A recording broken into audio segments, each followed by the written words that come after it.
Welcome back, everybody. And now we're going to get into a little bit of our favorite football team that's obviously not in the Super Bowl this week, the Jets. They were Jets. long eliminated. Yeah, long time ago. So obviously the big story, has been circulating rumors around Deshaun Watson possibly being on the move, and everyone's linking them to the Jets because of the amount of cap space and capital and the head coach interest, stuff like that.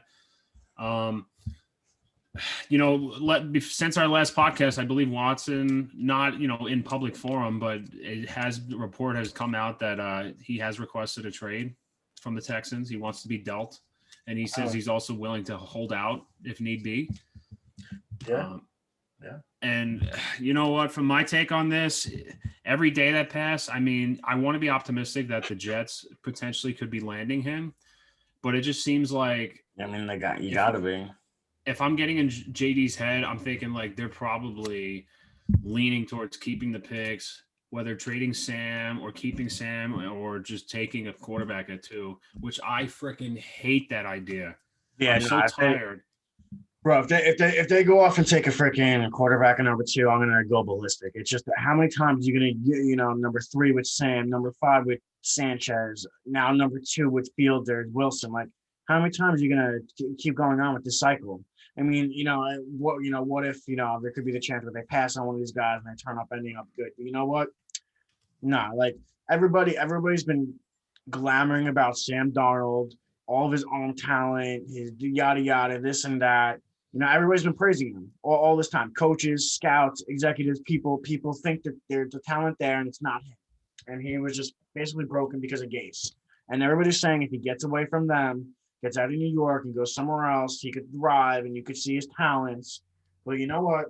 They have their chance. You could see it. Now he can just stay with the Jets. He has Robert Saleh as his head coach, new offensive coordinator, Mike LaFleur.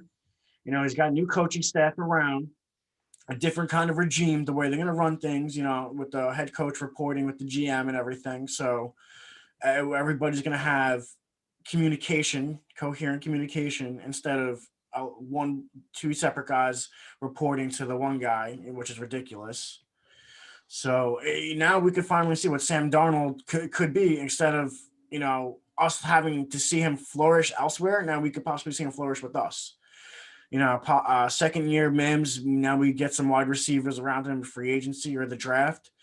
Then you build or an offensive tackle. Maybe they go in the draft. But regardless, I think they're going to run San Francisco's offense through Sam Darnold, which probably will work for him. It's a short passing scheme game, and that's his talent. I don't see him as a deep threat, kind of quarterback. Maybe he could expand that over time. And obviously, if the game plan is short, then the long, the deep ball is not going to be there. But then maybe when they're not expecting it, maybe they, that can be something unexpected, throughout the game plan, which is something, Mr. Mastermind Gase could never do. Yeah, what a clown. I mean, I'm telling you, that's the only acceptable alternative to say they don't land Watson would be to stick with Sam and draft some weapons. But I'm telling you, if they draft a quarterback at 2, I'm going to be on the verge of quitting being a fan of this team. I'll probably throw my phone at the wall. I'm not sold on any of these guys at quarterback, dude. And I'm going to say it again and again. Like, you can go look at past drafts, and when you have guys like Blaine Gabbert, Jake Locker, Christian Ponder, all drafted at 8, 10, and 12, and then you have guys like Patrick Mahomes and Deshaun Watson and Josh Allen drafted 8, 10, and 12, or 7, 10, and 12, like those guys. Mm-hmm. And look at the difference at talent level. Yet probably the same scouts roughly are still making the same decisions at like their talent evaluations, that these guys have this kind of arm, they can make these kind of plays, they can read the defense or not read the defense, their strengths are this, and yet they still fall around the same kind of picks. It's mind-boggling, don't you think? When you look at those guys, all out of the league except for one. Gabbard is probably a backup, I think. All the other guys are gone in the league. Yeah, it's a vicious, endless cycle for the Jets. I mean, I'm telling you, if they draft Fields, who has not showed out in college, yeah, he showed flashes, but he's not a solid, quarterback. Quarterbacks, USC quarterbacks. No. I'm not taking that. No, I'm done. I'm done taking these guys. Look, Deshaun Watson just came out of Clemson. Obviously, Trevor Lawrence is going to come out of Clemson. Clemson was like nothing until Watson, now and then Lawrence decided to go there. Now they're on, now they're Big Map College. So, we'll see what Lawrence does at the high level. And it's going to be interesting, especially if he lands in Jacksonville, where, another where quarterbacks go to die pretty much. Another one, Blake Bortles, taken third overall. Yep. What's his career at? Back up. The guy couldn't do anything but complete a short slant or a screen. He had no accuracy down the field at all. It's just ridiculous how these NFL front offices and GMs, like, they see quarterbacks and you really want to waste a first round pick. Dwayne Haskins, Daniel Jones, Garbage. They were fans were so upset and ready to throw the fire, throwing the towel already, throwing the fire, whatever, because they drafted everyone's like, who the f is Daniel Jones? People were like, not drafting at 6. You could have got him later in the rounds, and then look at Haskins, gone, and now the Steelers pick him off for a cheap contract. So, and it's just I don't get it when it comes to these first round picks and scouts, and why are you making these guys their stock so high when you could just make them a second round pick? I get it, it's a quarterback and that's an important position, but you got to hit. Otherwise, and if GMs lose their jobs on messing up on first round picks, but then they look great when they hit on the mid round picks. I don't know if it's the microwave type society we live in, but it just seems like in the NFL, we're so quick. You know what? If he doesn't get it done immediately, move on. Next. It's like they don't even give these kids a chance to develop. See, that's the thing. You remember we were having this conversation last show. Remember we were getting into the Phillip Rivers, Eli Manning, Big Ben thing, right? So If you break down Eli Manning's career, it really wasn't that great record-wise, and his stats weren't very overwhelming. He didn't have sexy numbers. So if you put Eli Manning in this situation in today's game, does he get released by the Giants after a few years because he doesn't show anything? Because there was a lot more patience back then with quarterbacks than there is now. Look, Josh Rosen was giving up after a year because they saw it. You can even see it. It's just with your play 9. How is this guy a 10th overall pick? How? I can't tell you why. The Cardinals were so quick to cut bait with that guy. I don't think he's ever going to get a chance to play in this league. Not anything more than a backup. Eli Manning, on that hand, you know what? Maybe it's because of his last name or it's the sign of the times back in 2004 that they were more patient. I mean, Aaron Rodgers was drafted in 2005 in the mid 20s, and he sat around Brett Favre for 3 years. He didn't get to start until 2008 when Brett Favre went to the Jets. So they used to be more patient. And look, Aaron Rodgers is one of the best quarterbacks ever to ever play the game. Yeah. And he's that for years. He's way more talented than Tom Brady, yet the guy's only got one Super Bowl to show for it. And the guy went, you know what? He went to a community college before he went to Cal. Yeah, he did. Yep. I mean, that just shows that scouts in general sometimes they don't know what they're looking at, because if you didn't see his talent in high school that he had to go play at a junior college, then maybe you need to find a new line of work. Dude, I this is what I'm trying to get at. You're paying these guys probably thousands, if not millions, to scout for you, and yet that's what I don't get. If you're missing on all these picks, even if it's on a quarterback, defensive players, skill players, wide receivers, running backs, and then you're missing, you're spending all this time and effort on breaking down these guys' games, their mental, the way they think and everything, and yet they really sometimes, obviously, the player fit matters, where the player goes to the team. That does obviously come to play a little bit, but there still has to be some kind of level playing field where you just see talent. Like, come on, Josh Rosen, dud. Blake Bortles, dud. The list goes on and on with these guys. And I'm on the fence to even want to put Sam Darnold there, but I want to give him a chance. I want to give him the benefit of the doubt, because I really, he looked decent under Bowles, and then literally he saw a ghost under Gase against the Patriots. So, that just says it right there, that he couldn't, even went to Gase, his system was too complex. I want to see what Sam could do in this year. And then if you have to cut ties with him, then you cut ties with them, and then you move on and see what happens next year's draft. I'm not sold on these guys. Not, Zach Wilson, who played in not a big time conference, and then Justin Fields, another Ohio State quarterback. Not sold on either one. Not yet.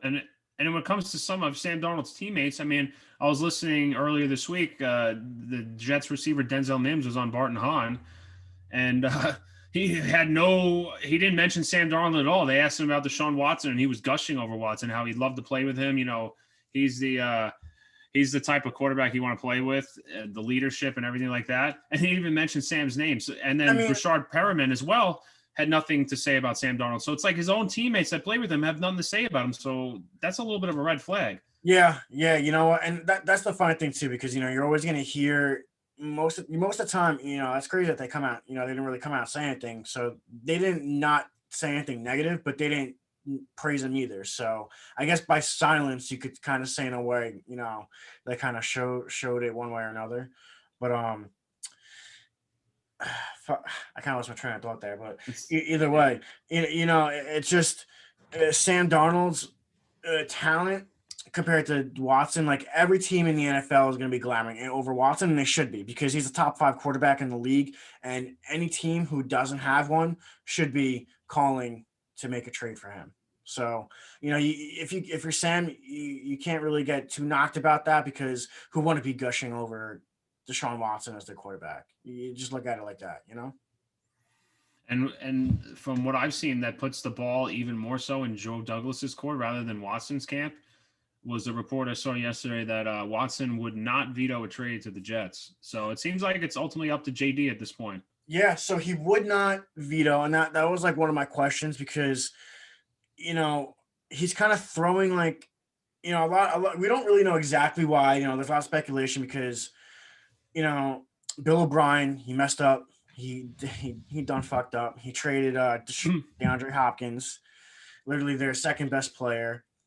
What an awful trade. Like he's made some mind-boggling moves over the year. So, and then just to go out, and he's traded first-round picks also for Tunsil. So like he destroyed that franchise, and then not prioritizing him. They supposedly, the organization made promises to Watson, and then they didn't honor those or even like listen to him. So he's feeling some type of way right now.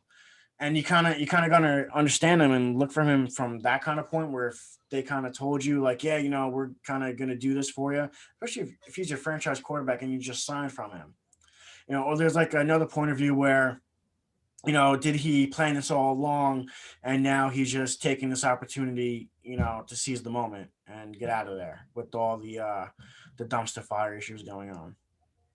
Real quick before we break, Jets getting Watson or no? Yeah. Yeah? Nah. I'm gonna go no. I don't know. We have the capital for it. We have the capital for it. Yeah, but it's all right. Little break, then we'll get back into this. All right, and we're back with Big Apple Banter. So, Adam Schefter's been tweeting away the last few days with these Watson rumors. So, with the Matthew Stafford trade, supposedly now he reported to come out and said that Darnold could be possibly worth a late first rounder, and that I don't think that was like a definite like come out and say like he's definitely worth that, but with speculation going on around, with them getting 2 first rounders, even though they did take on his salary, it could be potentially that teams do see that talent in Sam Darnold, but I don't know. I kind of don't see that for some reason. I kind of see the Jets fetching like a mid-second rounder, definitely low second rounder at worst, and at best a high second rounder. So I disagree. Yeah, I don't know. I really don't think they're gonna get a first rounder. I don't know, but again, if they do trade Watson, do they want Darnold? They're gonna because what's the point of that? Because if they take him, they're just gonna go around and flip him again. Because if they're gonna take him the deal from us, and then they're gonna draft a quarterback, right? So they're gonna take him from us in a trade, but then they'll probably flip him. Yeah, or they don't even include him in the trade, and Jets trade him on their own independently to say the Colts or the Saints or someone like that has a late first round pick that might be in the market for a quarterback. That could be. Now on the other hand, if he doesn't get traded, because Schefter also reported that GMs and executives have tried to call Caserio, the new GM of the Texans, and supposedly Caserio said no, he's not available. So what if they do? Do you try to play hardball And Watson has even come out and said he would potentially even hold out. So what if that does happen? What if he holds out and leaves his salary on the table for the season? It's always a possibility. He sounds really adamant about getting out of there, and I don't think he plays another down for the Texans. I know the new head coach Nick Culley has said that one of the main reasons he came here is because Deshaun Watson will be the coach or the quarterback of the Texans. But they're playing a game of hardball here, and it's really going to be who bluffs first. But I don't see Watson backing down. I know he wants to take control of his career, and he wants to go to a team that's going to build around him and let him have more of an input in what the direction the team goes in. Yeah, and that's going to be the big thing. So, as you just said, he's not going to veto a trade if he does come to the Jets. But with all the speculation coming around, does he? So, if he's not going to veto, then he doesn't care about being a contender. But then again, as we do have cap space, and as I was thinking, if he comes to the Jets, obviously that just immediately makes the Jets a way more attractive landing spot for free agents. So it could make them a contender. Even just having him as the quarterback should kind of make them a contender. He's going to attract other people. They're going to want to come play here and potentially play for less money to be a part of this team.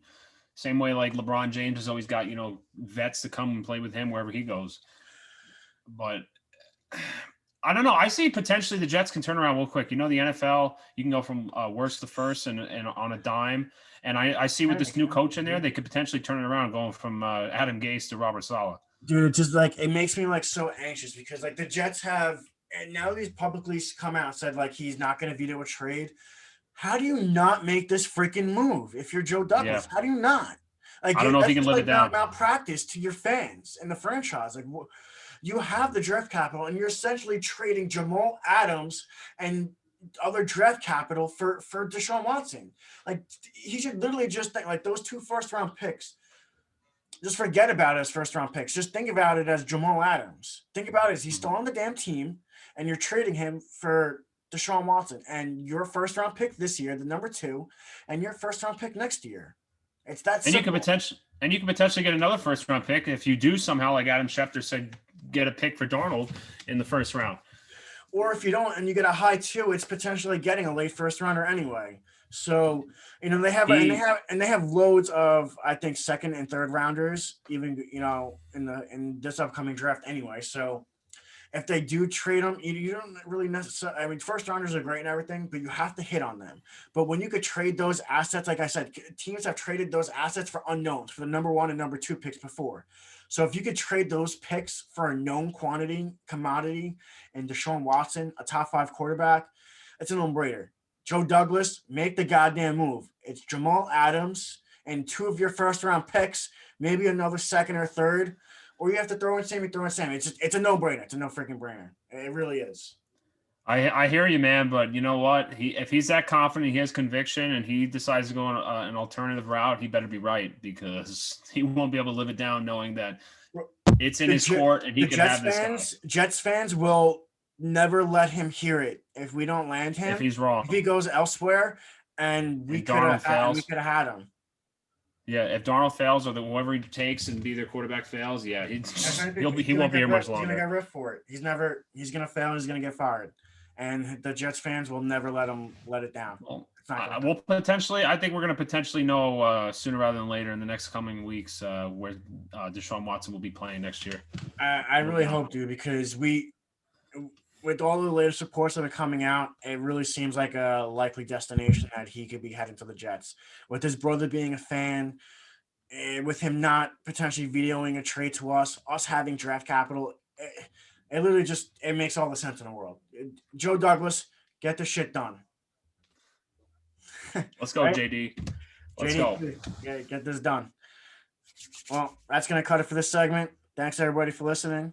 Email us at BigAppleBanter9495@gmail.com. Catch us on Facebook also. Subscribe, like our page. We appreciate it. If you got anything to say, email us, tweet at us, catch us on Facebook. We appreciate it. Thank you, everybody. Have a good night. Take it easy, bro.